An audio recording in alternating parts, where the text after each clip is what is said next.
తెలిసినంత వరకు అసలు ఆ సాంప్రదాయం ఏంది? రష్మిక వాళ్ళ ఫ్యామిలీ బ్యాక్‌గ్రౌండ్ ఏంది? కాస్త వివరంగా చెప్తారా? నాకు కొంతవరకే తెలిసింది. నేను ఆ రోజు కొడవ ఫంక్షన్‌లో ఉన్నప్పుడే వాళ్ళు జరిపే కార్యక్రమాలు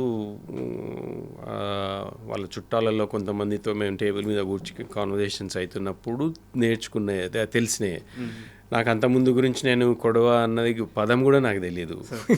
రష్మిక ఇంట్రడ్యూస్ అయ్యి పెళ్ళి ఓకే ఆ రోజు కొడవ ఫంక్షన్ ఉంటుంది అంటే ఏంటి పదం అనేది అప్పటి నుంచే అర్థమైంది. అంటే లాస్ట్ 1-2 మంత్స్ నుంచే.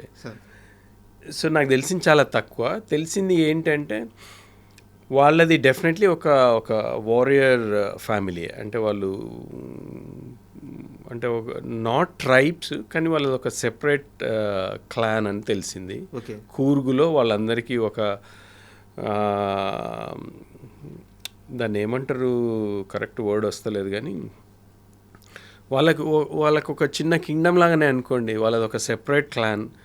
వాళ్ళ ఊర్లో వాళ్ళ పెద్దలు, వాళ్ళు ఆ చుట్టుపక్కల ప్రదేశాలు పాలించిన వాళ్ళు వెనకటి రోజులలో కొంతవరకు టిప్పు సుల్తాన్ టైం అప్పటి నుంచి కనెక్ట్ అయి ఉన్న వాళ్ళని తెలిసింది.